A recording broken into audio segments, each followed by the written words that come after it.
Welcome to the Paper Trail, where we follow the journey, my journey, through the world of a CEO of a mortgage note fund. I'm Chris 70, and after years of buying, managing, and selling notes with 70 investments, I'm here to share the real stories behind the deals. What went right, what went wrong, and what I wish I knew earlier.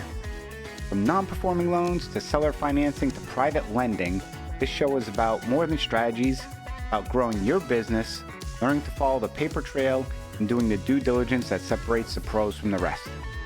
Now, let's hit the trail running.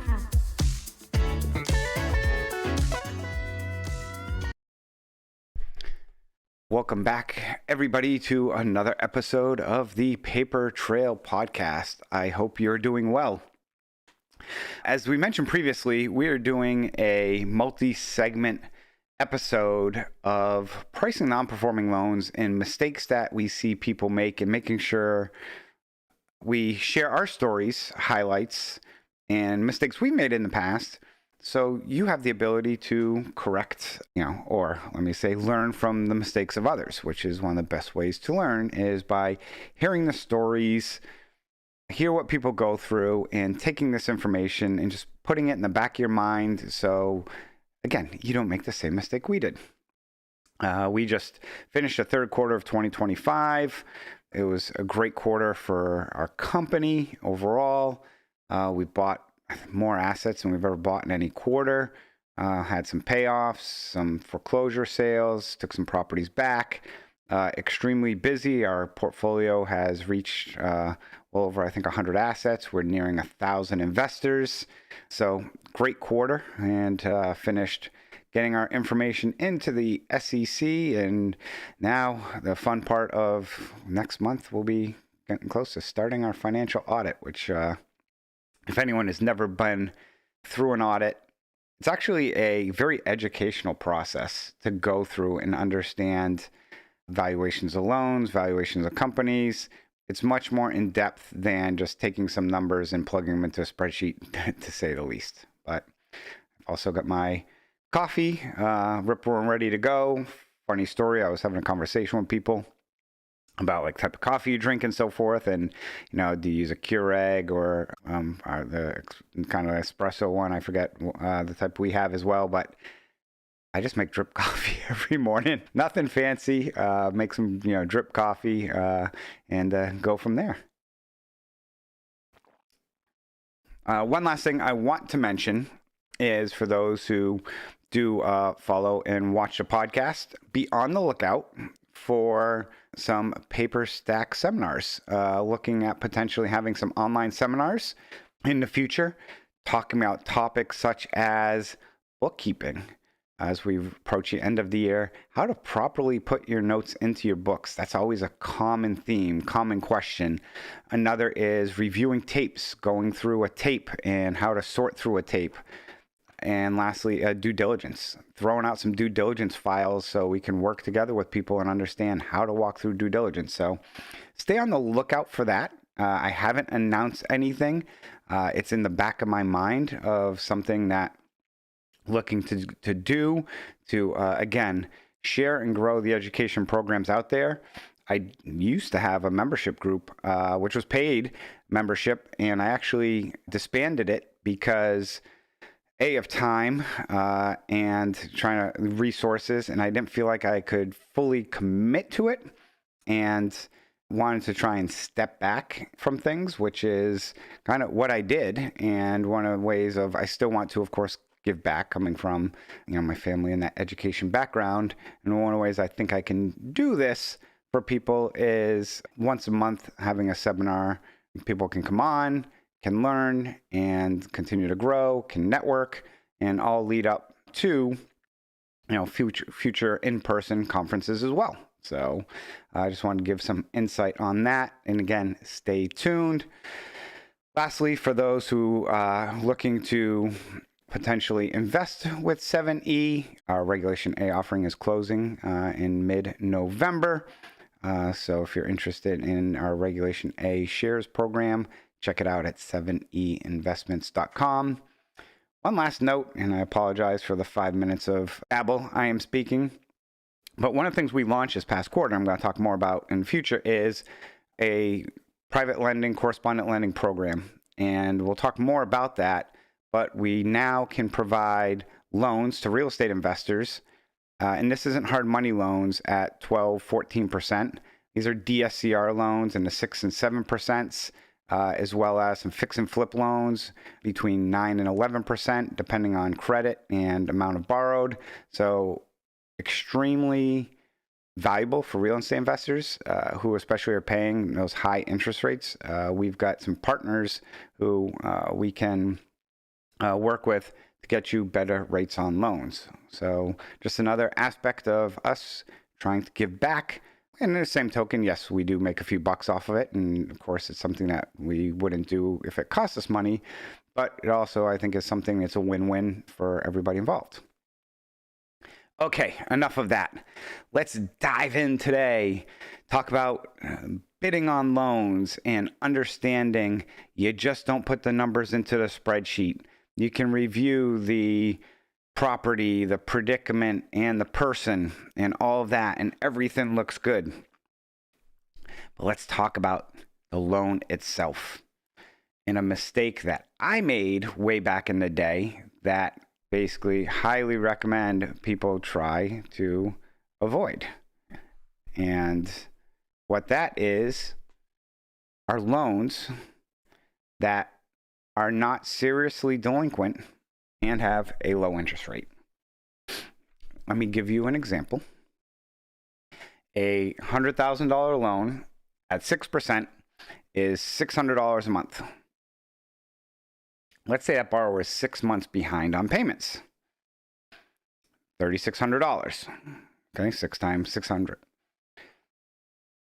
You buy that loan, and let's say, you buy that loan at a non-judicial state. And let's say you buy that loan for, $70,000. Okay. Thinking that I'm going to file for foreclosure, go through the process and foreclose on this borrower. And let's say a property is worth $100,000. Okay.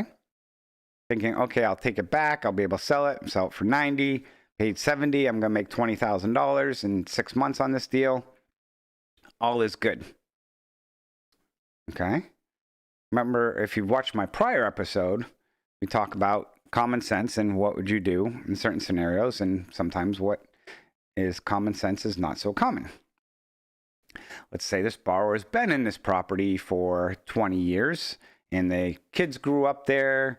They may still or may have children. Rent in the area is $1,200 a month. Where are they going to go? Okay. What if the person also lost a job or just got their job back? Whatever the case may be. You just looked at all the numbers based on a foreclosure. And the numbers work if it was just based on a foreclosure.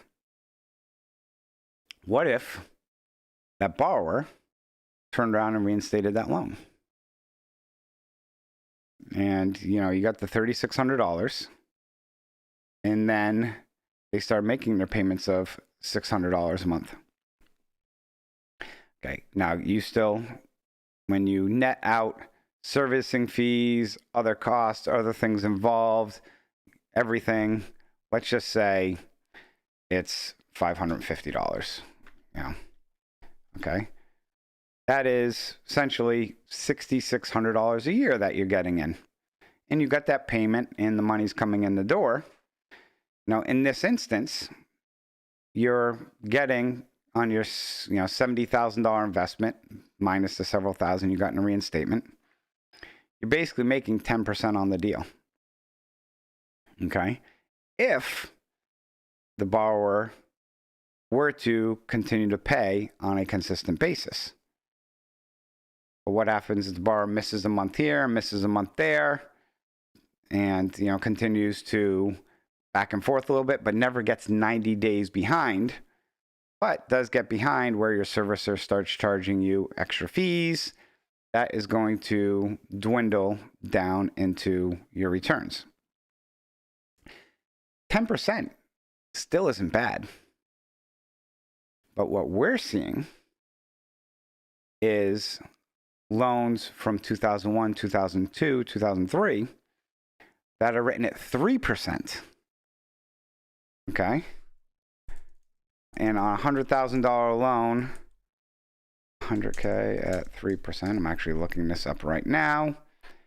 Basically, you are at, what is that magic number? $477 a month. Okay? So if their loan at 3% on 100,000 is 477, and then after servicing everything else, we're just going to round up, say 450. Okay?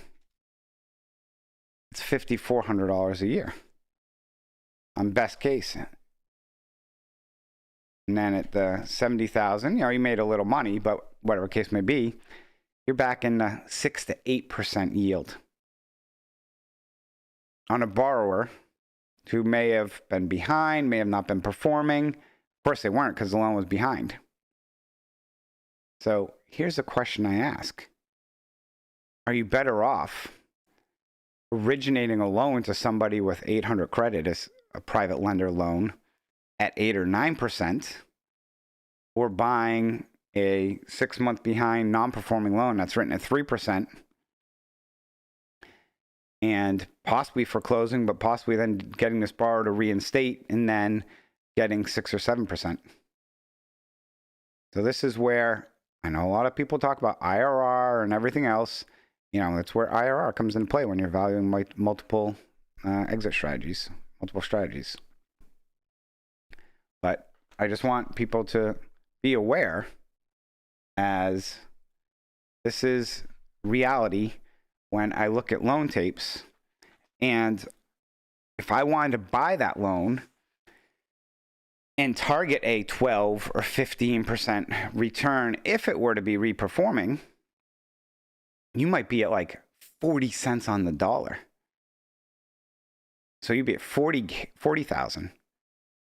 So while the numbers do work on when it's non-performing, it doesn't work if the borrower reinstates. That's something definitely, especially in non-judicial states, something you definitely want to look into. Because if you plug in to your calculators something in a non-judicial state that you're going to be in and out of that loan in, say, even a year, and you wanted to make $20K on a $100,000 loan, or you want to make 20%, if you bid 65 or 70,000, the numbers are probably going to work or be very close. But if that borrower turns around and reinstates that loan, and you're collecting payments on 3, 4, 5% loan, it doesn't work. Think back in the news also, I don't know, a year or so ago, Silicon Valley Bank. Kind of what happened to them was they held, which is not, companies should do this that are that size as a bank, they're holding a lot of these bonds that were only like 3% bonds. And then interest rates shot up and people had to run on their money. They went to go sell those bonds at 3%, but today's rate is 5%. So I can go get a new bond at 5%. Why would I pay par or face value for a 3% loan? They had to discount the living you-know-what out of it. It's no different than these mortgages. These mortgages are written at 3, 4, 5%. The going rate on a mortgage now is 7%. So you could go originate great credit to somebody at 7, 8. I mean, if you do private money, you should be at 9 to 12%. So why would you want to? Now, again, you still may be able to foreclose, and the numbers do work. Great. If it goes down that foreclosure path, yes, you foreclose, you make your 20%. Foreclosure provides significantly better economics. It works. But if you don't, and again, lesson I learned the hard way of, this was back, I learned this before COVID, so we weren't touching anything at 3, 4, 5%. There was a loan that back in the day, they did these 2% modifications. I think this was before COVID, or one was thrown in a pool, and basically the loan was at 2%, and the borrower was a year behind. But the numbers still don't make sense, even at a year behind, at a 2% loan. So we ran it as a foreclosure and basically took the risk, understanding, if they reperform, but they're not going to reperform. They're a year behind. Oh, they borrowed money from a friend, got it reinstated, and then you're stuck with a performing loan at 2%. You actually, when looking at these loans that are lower interest, you actually want them further behind, because then it's going to be more likely that they can't reinstate. But then the quandary comes, the person and a spouse with 2 kids, they lost their job, they got their job back, and they want to modify the loan, or they want to give you some money, they want a trial payment plan. You say, no, I'm just going to foreclose on you because my numbers only work if I foreclose on you. Some people will do that. That's not something we typically tend to do, as we typically want to work with the borrowers. And this is why these types of loans we also typically shy away from, because A, they're going to sell based off of more of the foreclosure number. So you're not going to be able to work with them, or you can, but you're not going to get a desired return, which are, I also have a responsibility to my investors, which that wouldn't be fulfilling that responsibility.